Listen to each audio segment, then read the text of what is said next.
What are we whispering about? One of the ones I love is this lonely young woman who's been married off by her family to this cruel, old, rich man who keeps her in a prison. She longs for someone to love her, and she sort of makes this wish, sort of almost not expecting it to come true. And in flies a hawk knight, and he is incredibly handsome. And he says, actually, I've been in love with you forever. I just had to wait for you to make that exactly that wish so I could appear to you.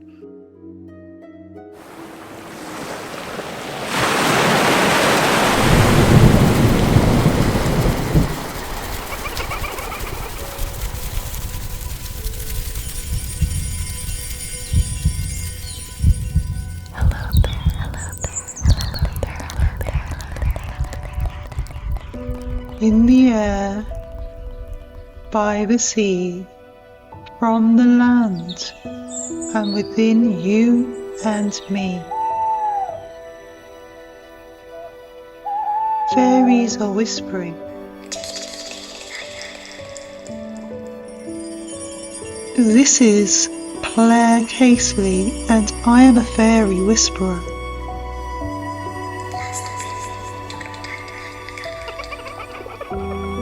To catch a whisper, you have to listen closely.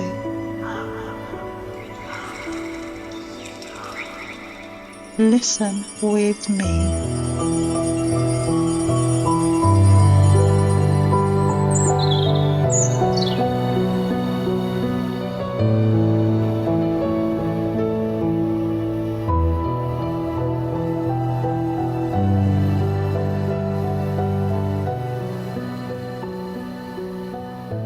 Hello, welcome to the Fairy Whispering Podcast with me, Claire Casely. My guest this evening is Dr. Naomi Howell, who is a senior lecturer in medieval studies at the Department of English and Creative Writing at the University of Exeter. Please like and subscribe and follow on whichever platform you listen to the podcast on. I love receiving emails from people and hearing your stories. It's claire@thefairywhispering.com, and I always reply to all the emails I get, or connect with me on Instagram at the Fairy Whispering Podcast, and I also have a YouTube channel at the Fairy Whispering Podcast. Welcome, Naomi. Thank you, Claire. It's lovely to be here. Should we just say a bit about how we met? Yes, that would be lovely. Yeah.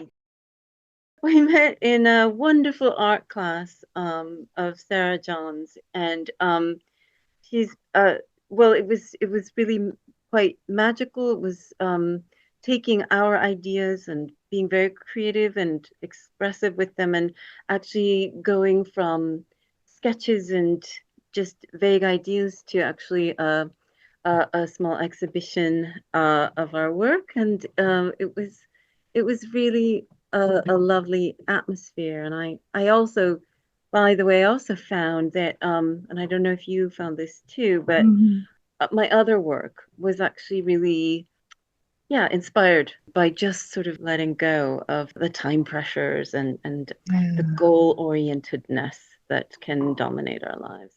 Yeah. And you posed for me, didn't you, for the Yes, artwork I I did. did? Oh, Yeah. that was so lovely. Yes, I Good. remember. I don't know if you want to tell them a little of the stories Yeah. that I was doing, but yeah, it was lovely to feel like I could sort of inhabit those stories a tiny bit. But yeah. Yeah. So Naomi posed for me. She was a character in a folklore story about pixies that I was illustrating as part of the artwork that we were doing. And I might just put those up actually. I'll edit those pictures in. So I talked Naomi through the story, and then she did different poses to represent the character. It was really fun. Yeah, it was fun. And I liked the multi-sensory-ness of the stories and Yeah. also the fact that you're drawing it, but also like it was, I mean, there was sort of a searching, right, going on, and Yes. also um the kissing of the leaf, which was so Yes. it was sort of it wasn't just visual or a sort of linear story, it was also multi-sensory in a lot of Y- Yeah, I love that. And that's what I love about this podcast and every the guests that I have on, yeah, talking about their different experiences and approaches. yeah, And you're going to be sharing something about medieval fairies and medieval yeah, fairy stories this evening, aren't you, with yeah, us? yes. And I was just wondering where your interest in medieval studies started, Naomi. I'm a dual national, Austrian citizen and a US citizen. My mom's Austrian and she grew up telling me German fairy tales, or I grew up with her telling me German fairy tales, and those were actually the first children's books I started to read. And I always loved them. In fact, yeah, I was liked to sort of, it actually didn't delight her because I always wanted to dress up in sort of, um, yeah, sort of princess robes or sort of fantastical, sort of expressive, flowing things. But also my best friend when I was 4, and we're still friends. She's actually a professor at Berkeley. But we love to play. We played really, really imaginative games. So like in the garden, we would just pretend ourselves into sort of a fairy landscape, and we you know we went to see Midsummer Night's Dream, and we acted certain parts out, and we love the flower fairy books as well, and Mm. sort of decide who are we more like, which one, and so yeah, so it was always something I enjoyed. I didn't know from an early age that I would become a medievalist, but I ended up um, being drawn to it for many different reasons. Uh, but yeah, what I ended up coming to and focusing on to a large extent is medieval romance, and that is sort of relevant in a lot of ways. The stories that I was thinking would be fun to share, though it's hard to select because there's so many, um, Mm. are medieval romances, and some of the ones that are written down have, you know, come in beautiful manuscripts. I could send you some pictures later on I'd love that. from Yes. them. Yeah. Uh, but actually, the interesting thing about romance is that it is a bottom up tradition. So it is, um, was originally called romance because it was in the vernacular. It wasn't Latin, but it was in originally sort of considered a French romance language. But it came quickly to refer in English too to something that the common people spoke. Hmm. um, Marie de France is one of the few named medieval authors. She's an amazing poet, and she she realized this is after the Norman conquest, and she said to the elite French, the princes and so on, that she's hearing stories sort of told by women, by commoners, and we're missing out, right? So she's Mm. translating these stories into French, and then like I'll teach them to my students in English translations.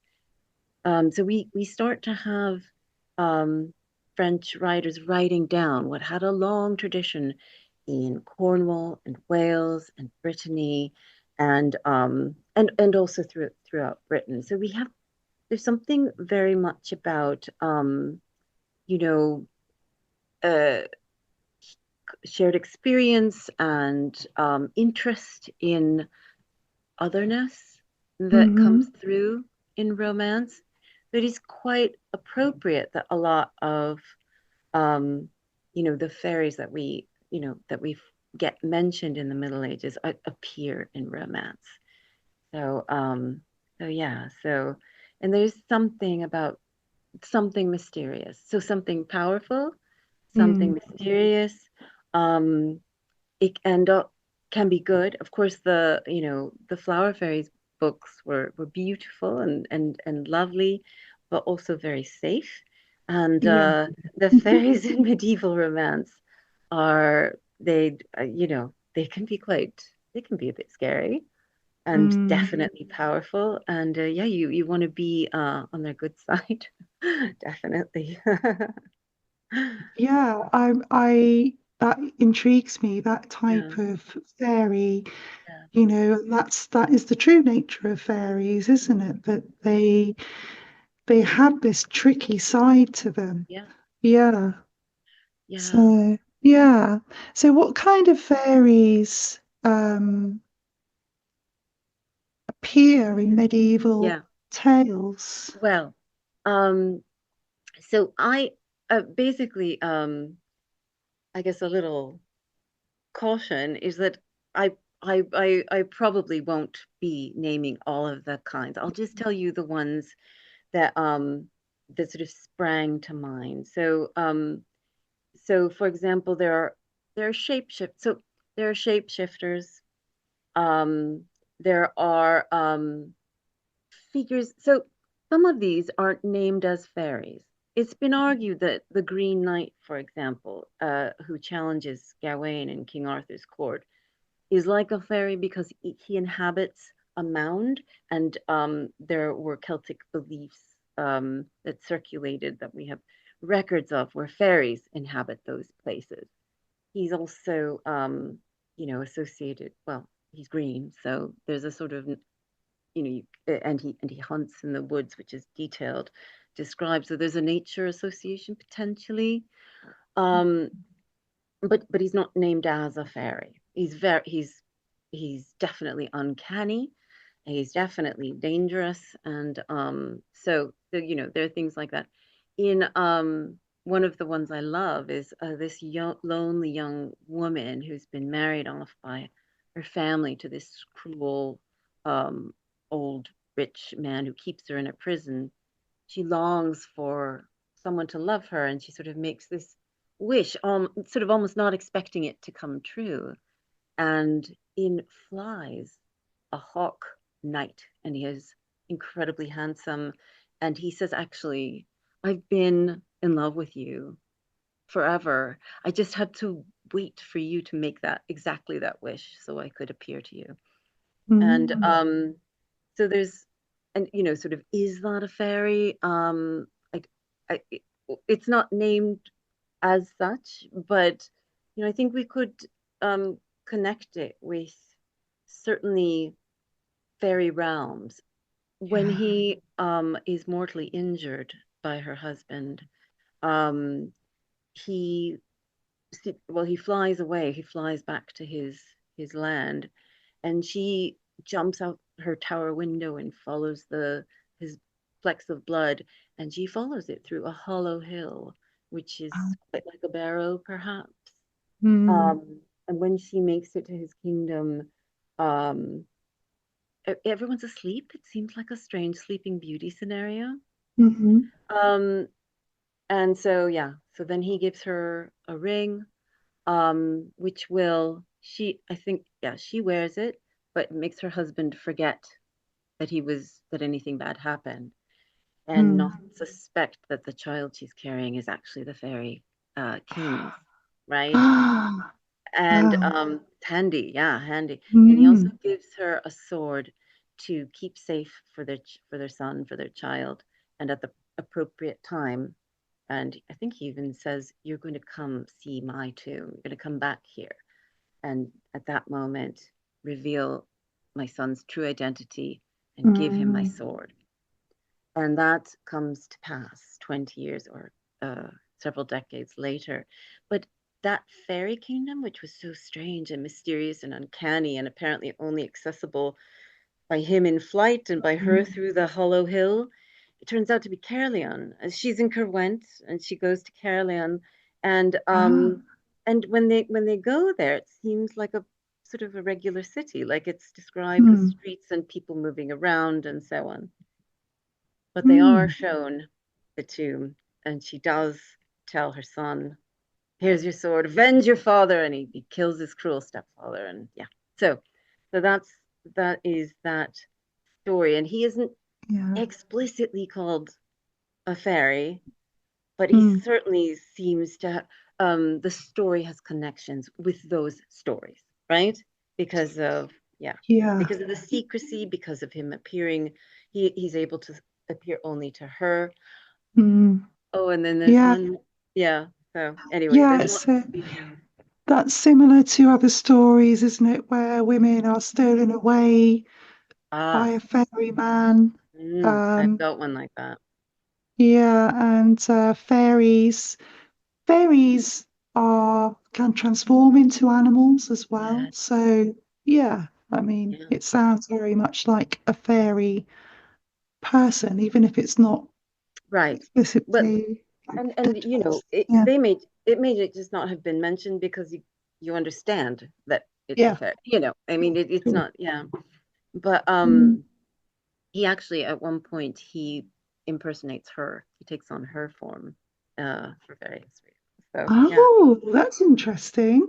yeah. So like the doppelganger kind of idea Well, where he's mimicking her. That's he really it's a fascinating. mutual agreement because she's delighted when he appears, but she's a little hesitant because what if he's a force of evil, right? What if he's Mm, not?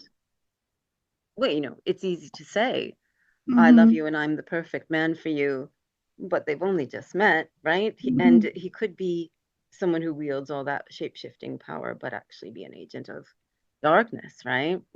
And Yeah. so they agree that she will pretend she's dying and needs to have Holy Communion given to her. Oh And wow.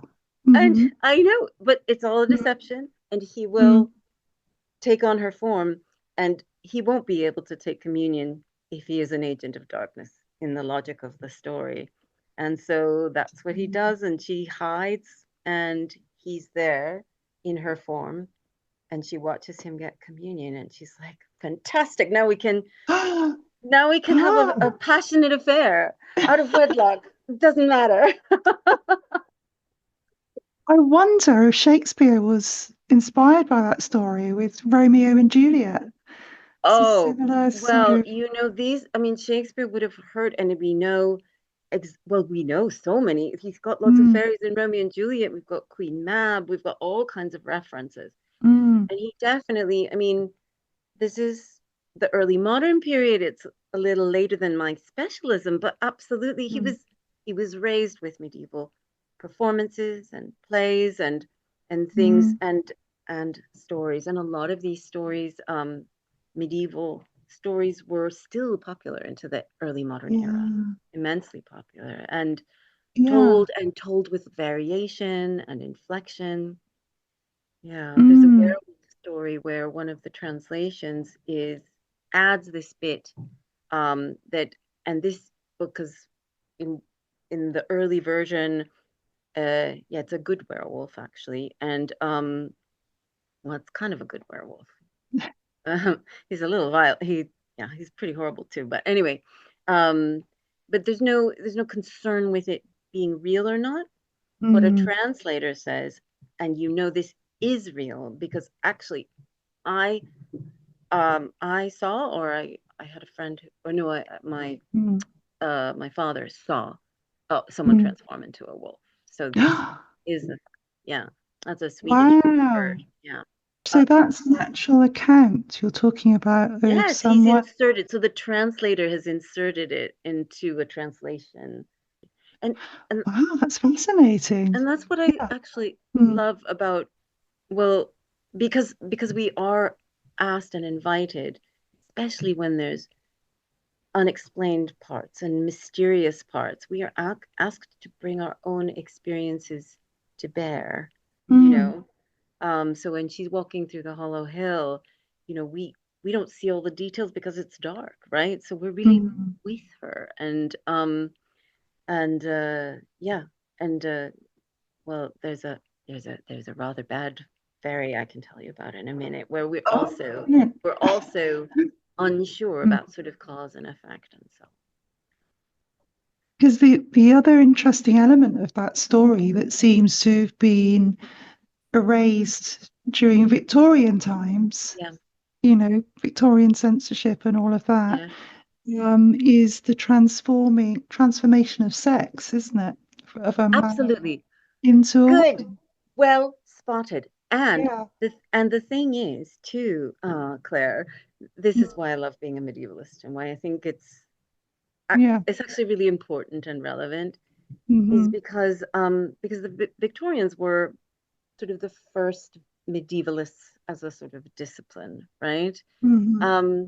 And so they selected out which stories we should look at and how we should look at them, right? So Hmm. yeah, these gender transformations, don't worry about that. That's not a, that made them uneasy. So it's not one of the famous ones, right? It's not one that was retold and retold. So there's as more medievalists are now women or people of color or people Hmm. of various sort of what's the word, sort of not just neurotypical people, but people with Yeah. different perspectives and Hmm. abilities, right? Hmm. We Hmm. start to see, oh, we there's actually representation back Yeah. then. Yeah. Yeah. And it's not just stories told by elite white men, such as those that told us Mm. which stories to look at and how to Yeah. think about them, right? Yeah. So you really have access to voice of people whose names are forgotten, but whose emotions and experiences are transmitted. Yeah. It sounds like it was a lot more raw, sort of raw and real, Ah, and yeah. They, it sounds like, tell me if I'm right or yeah, yeah, wrong, yeah, yeah. that women were possibly represented more fully in these stories, or Well, that can vary. That mm, can vary widely. So, hmm, so you can have, I mean, that in written tradition, as in oral tradition, you have different. I mean, I listen to some of your wonderful podcasts, and so you have different people's experiences, right? Someone is going to develop, translate, or simply sort of copy, but it's in quotes. They're going to retell this story according to their emphasis, their experience, and their audience, perhaps, right? hmm. So you're going to talk about the dark Yeah, side. yeah. Well, I'll start by I'll start by saying this one's interesting because the the composer or composers, because of this romance, there's references to how it would have been performed. There's mentions that it would have been sung, and the king himself, Orfeo, who is, well, I'll tell you about him in a second, but it takes place. Well, he's in Winchester, so he's in England, and but his name and the name of his wife are taken from Ovid, actually, the Latin um, writer, and from his Metamorphoses. It's called Sir Orfeo, is the with the dark fairy force, and that is Oh, glitch. Sorry, that's Claire. thunder. There's Oh, lightning and thunder oh wow! And going on. just when I mentioned the dark fairy force, Yeah, crack of thunder and the screen. you're freezing. I can't hear at the moment. Oh, Oh, right, you were now you're freezing back. just now. Oh yeah, glitching, Yeah, glitching. Oh, it's okay. We mean you no harm. screen. I can only hear glitches of voice, Claire. I can't hear words from you. Is Let's that better? see. Yes, better Yeah, now? Yeah. yeah. It was so strange. Yes, I know. Uncanny, isn't it? Really. So Ah, that's funny. interesting. Well, should we Yeah. carry on, or should we step back? And Hmm. so it is taking the story of Orpheus, who descends into the underworld when his wife dies. Gosh, there was just another crack of thunder then in Wow. the underworld. Yeah. I'm not going to say anything bad about the underworld. I'm not going to No, disrespect anyone. no, So just to say, respect. Yeah. yeah. Okay. Well, dark Hmm. and dangerous, but not Hmm. negative, right? Is part of Hmm. the human experience, I suppose. Hmm. In the Latin version, or actually it's Greek as well, so there are many versions of that story, but he's not a king in the original, or in that version. He's not a king, he's a musician, gifted musician. Um, and he loves his wife. They're married briefly, and she's bitten by a snake and dies. And he makes his way into the underworld, and and says, look, he's ready. You know, he knows no one returns from there, and he's ready. He's ready to stay. But if they will take mercy and give her back to him, this is what he asks. But he sings this request. He performs it, and at that moment, all the different people who are inhabiting the dark, Hades and Persephone, but also the Furies, the dark beings of vengeance and justice, um, and the people being punished, Sisyphus rolling his stone up the hill. Everything pauses and listens, and even the most cruel monsters, Cerberus, feels with him because of this story, this song, Hmm.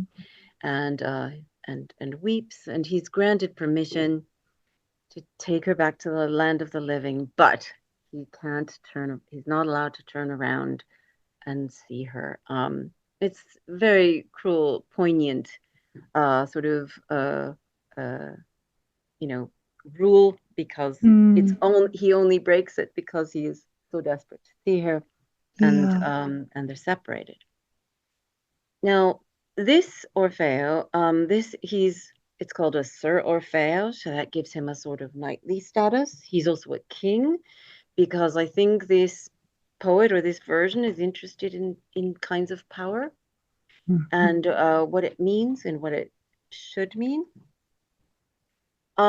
He's also a musician, but it's very different. It's very, very different. Mm. Um, and this is one which I used to rather irritate me, because it's actually an exception. You're right. Most, I mean, a lot of romance has very important women. They have important relationships with one another, disputes. They play all different kinds of roles. This one, she's almost, I mean, you could almost call her insignificant, but not quite. Not insignificant. She doesn't get much, she's not allowed to speak much, right? Mm. Um, so so it starts off, and he's this wonderful king, and everything's fine, and he's married to this beautiful queen, and she almost immediately goes wrong, because she has slept under an orchard tree. And this is a lovely Mhm. thing. It's presumably nice weather. She's had a nap. Um, and it's specifically an imp tree. Oh. And yes, that is connected with the word imp. Hmm. And what it Oh. what it what it also means is a grafted tree. So a tree that's got part of one tree and part of another, right? I see. As you Yeah. would do in an Mm. orchard. That means Yeah. it's a hybrid. It's maybe not entirely one thing, not entirely another, but also maybe, I mean, look, this, we have no Mm. explanation for why that is important, but it is very specific that it is under an imp tree. Um, the other It's thing is that it's in interesting. an orchard, which is again like grafted trees. It is human interaction, but it is natural. So it is also that Hmm. liminal space, right? Between, Mm. is it human? Is it natural? Is it neither? Is it Mm. both?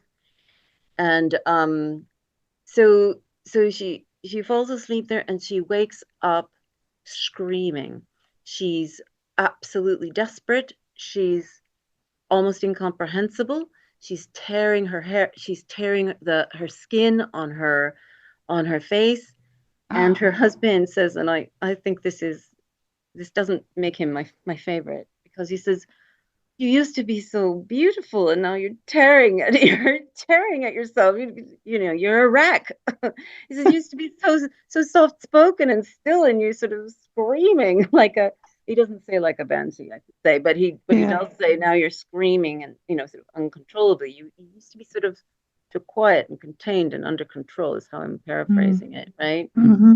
And now sort of all those lovely feminine qualities I liked you for seem to be, you're not doing it.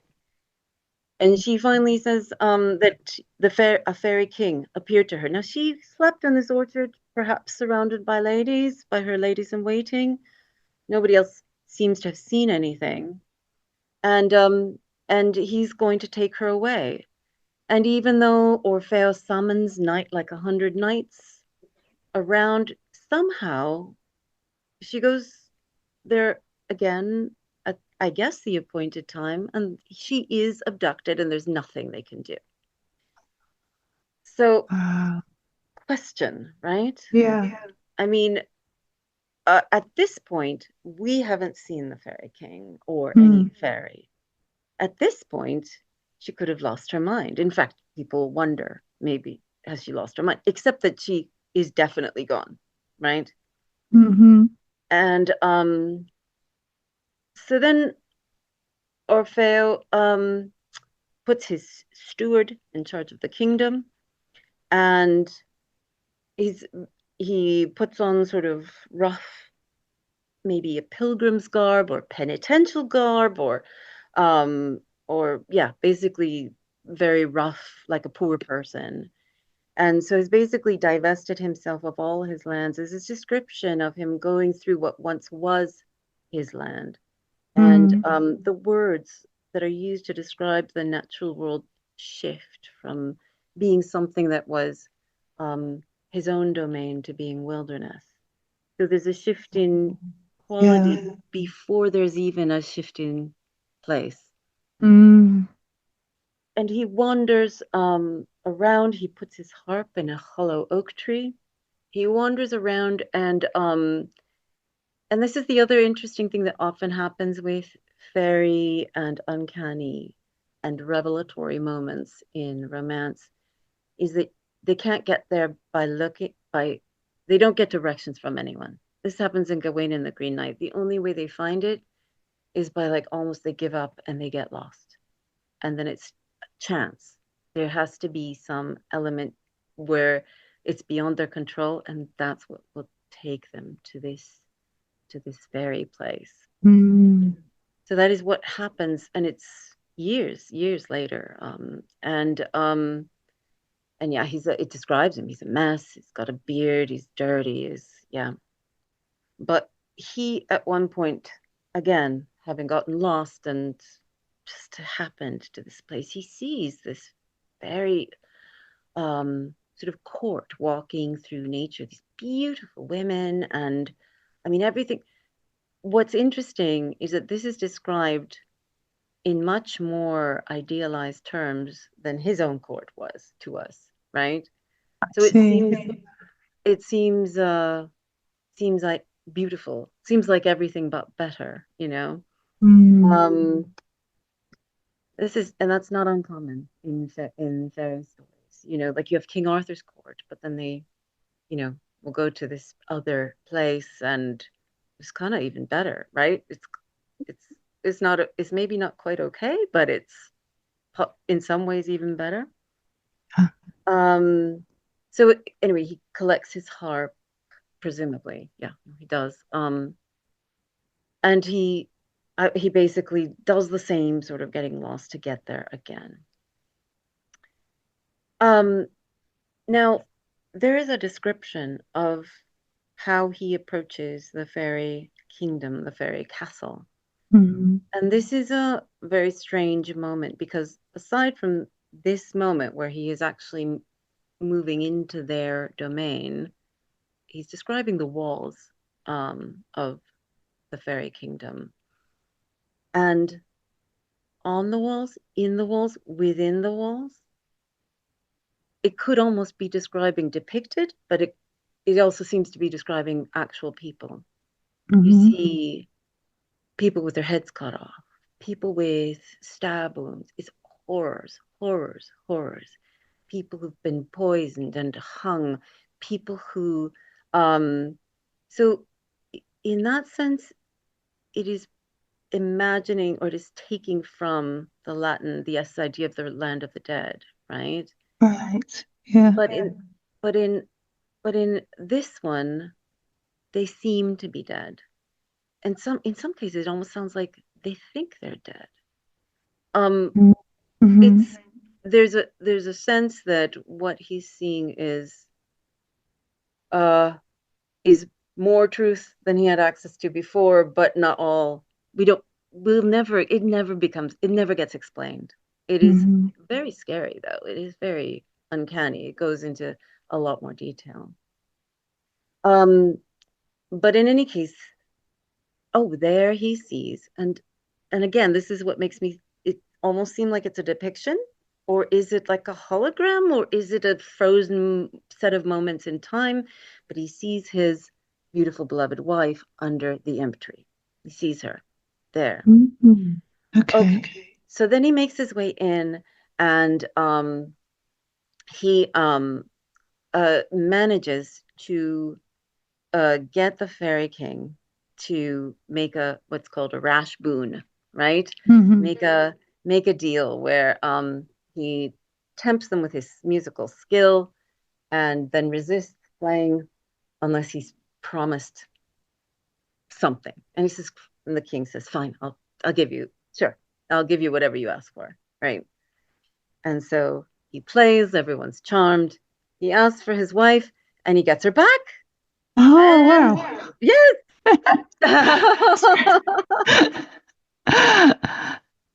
Yeah. So this one has a happy ending. There's a there's a whole separate then part of the story where so they go back. He takes her and now he pretends to be dead. He tells his steward, oh, he's because he's changed so much. He says, oh, I have bad news. Your beloved king has died. It's a test to see, but it's interesting. This sort of pretending to be dead, seeming to be dead, appearance and reality, but also an access to sort of profound powers and Mm. forces. Yeah, the steward passes the test, and yeah, that's that's Yeah. That's interesting, that element of sorry, that element of pretending to be dead or having the appearance of death. yes, That pops up in does it? some fairy stories, yeah, fairy folklore, where a lover will discover, go into the fairy world Yeah, and see their dead um, really? fiance or Yes, in the fairy world, and they'll say really? to them, well, that wasn't me. That wasn't me that was buried in the churchyard. That was a Wow, stock.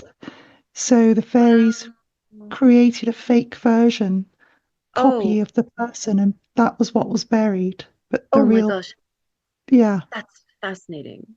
That's Mm, actually really interesting because I have another story. I wasn't really going to talk about it where because it's not explicit, it's not fairy, but the parents of a young man who want to separate him from the young woman he loves.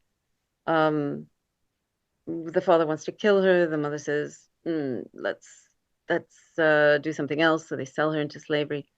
But in order to comfort their son, they make a false tomb.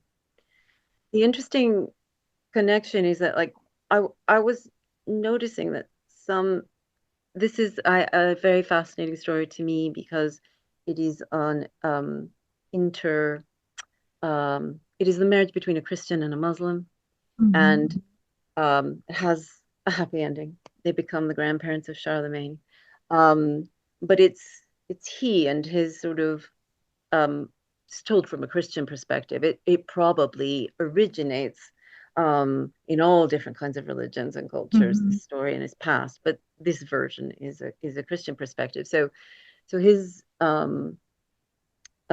he's a Muslim prince, and so that's the other. And it's his parents who in some versions actually put a sheep in her tomb, but they make this fake tomb and actually have automata that have that are as if alive, and they're so skillfully done that they can even speak. They're fitted with tubes. It's spooky, and That is creepy. her Yeah. statue says to him, to his statue, Mm. "I love you more than any living thing." Ooh. Yeah, yeah, That gives me the chills. I mean, yeah. it's just like these are just brilliant. I can see where a lot of the ideas of modern horror Oh yes. writers, Oh yes. have taken a lot of these kind of Yes, ideas, haven't they? Mm. definitely, definitely. Yeah, yeah. Yeah. Thanks for sharing those, Naomi. Was there anything else you wanted to share? Well, as I say, Stories or I could go on and I on. know too much. There's a wonderful one. I'll just say the name. It's L'Enval. This is a King Arthur's knight who is not having a good time at King Arthur's court, but he is rescued. It's a long story, but he is Mm. rescued by a fairy queen who, yes, Oh wow. Could you give me or I certainly will. I afterwards, give me the links and names to all of these stories because then I can put definitely, them in the links for this episode. absolutely, I will. I'd Yeah, be delighted. yeah. And what do you feel, and there's no right or wrong answers to this, but Mm. a question that appears in the fairy census, I don't know if you've heard of that. It's a census that was, On your podcast, I heard mentioned, but I don't really know about it enough. Yeah, I don't really. yeah, it was compiled by Dr. Simon Young. Um, and there's two. There's 2014 to 17, 2017 to 2023.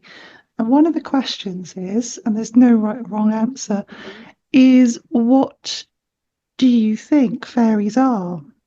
Ah, yeah. So I think I have a lot of thoughts and I have no one opinion. Um, it crossed my mind with the Orfeo story um because she gets to speak so little because of what the husband says to her. Um, it made me wonder, is this another story about, I mean, is it her desires that are creating this being from elsewhere? I Mhm. mean, they're forbidden desires, and that those can sometimes come back to us in a scary form. Um, there's also interesting aspects of time, right? In that same story, I mean, there's an explicit reference through the names to the distant and past of antiquity. But there does seem to be this this sense that I guess what I'm trying to pinpoint, what I think is Mm. fascinating in these stories, and is an open question, but one that is really an important one, is this sort of interaction, like the grafted tree. There's like sometimes it seems to matter the disposition of the person who gets to see the fairy, right? Mm. Sometimes there's a certain kind of sensitivity or something that is making them either vulnerable or open, depending on it. So there is some aspect often of the person who is experiencing the fairy. Well, for example, when the king Orfeo finds the fairies, it's only after he's had years of privation and starvation and walking and wandering in the wilderness and actually letting go of everything he thinks he has and knows, right? So Mm. so it's not simply something from the outside. But the outside, the other, the unknown is crucial to what makes this this being, this, Mm. you know, Mhm. um, is a crucial part of it. It's even argued that in in the earliest Lancelot story, his mother is the Lady of the Lake. This is different in Mhm. some other versions. Um, but um, but one scholar said it's because this Chrétien de Troyes, who's writing this story, he wants someone who's sort of pure, clean of courtly connections. He has no Mhm. ancestral responsibility. He actually isn't sort of from his inception because he's comes from fairyland. He's he doesn't owe anyone anything. So when he gives his love to Guinevere, it can be entire in a sense, right? I mean, that's that one early version of the story. This Mhm. later is completely changed and inflected. But that's how other um, a fairy could sort of has a connection with, right? And Mm. also in other stories, you'll have one version of the story where the fairy is a fairy with supernatural powers and capabilities.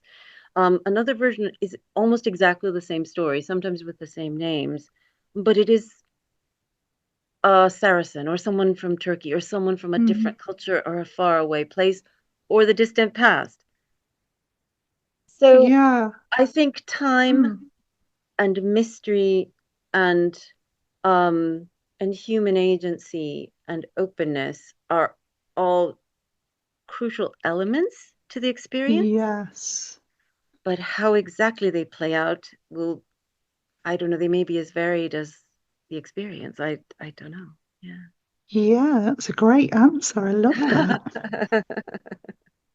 I was just thinking, yeah, that makes sense. That makes sense. Um, I just wanted to, as we sort of wrap up our chat, ask you about any places in nature that Ah, have inspired you or helped you to feel closer to that otherness that yeah, you connect yeah, with through the yeah, medieval stories. yeah. Yeah.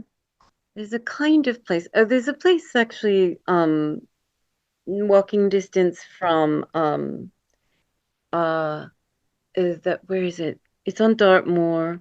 It's a bus stop because we used to take the bus there. And it's a pub.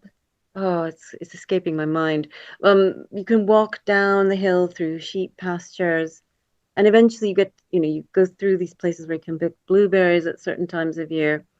But there's this certain place where it is wild. My children actually saw a black adder there in the heather. Yeah, I said it couldn't be. They're very rare. No, Mm, I looked up their description. Definitely was. So yeah, play a wilderness. You have these tours around with sort of whipping wind. They also have a prehistoric feeling about them. But the place that I love that we always would take our shoes off and dip our feet into, it was in this wild, sort of rough, inhospitable place. There's this place with this crystal clear stream trickling through and sort of clear, bright green moss, bright green grass. And it seems like almost, um, I don't know, it just seems like its own little world. yeah. We always fan it, I mean, we always fantasize like, oh, we could live here. We could live off blueberries. We could stay here, you know? Yeah, I love that. Yes, there's so many places like that on Dartmoor, aren't there? And yeah, um, I've seen places like that in Wales as well, that yeah. where it's, they're a long way from pollution that we create, Oh, and the yes, air's really fresh and everything's yes, really bright. And yeah, like you were saying about these figures and places in these fairy stories, they seem more real, more vibrant yeah, yes, than the world that we live in from day to day. exactly. Yeah. Exactly, because custom makes us, or, habit, um, yeah, and just the daily grind, it can make us less open to things that are, to beautiful and fresh and powerful things that are there, but it can also just separate us from that whole unpolluted, or from the world that is actually puts us in perspective because it's independent of us. Yeah. Mm. Oh, that's a lovely note to finish on. Thank you, Naomi, for sharing your wonderful knowledge Oh, thank you so and much, Claire. for your Yeah, time. Yeah, anytime. And yeah, and I really look forward to seeing and listening to you again. So yeah. thank you.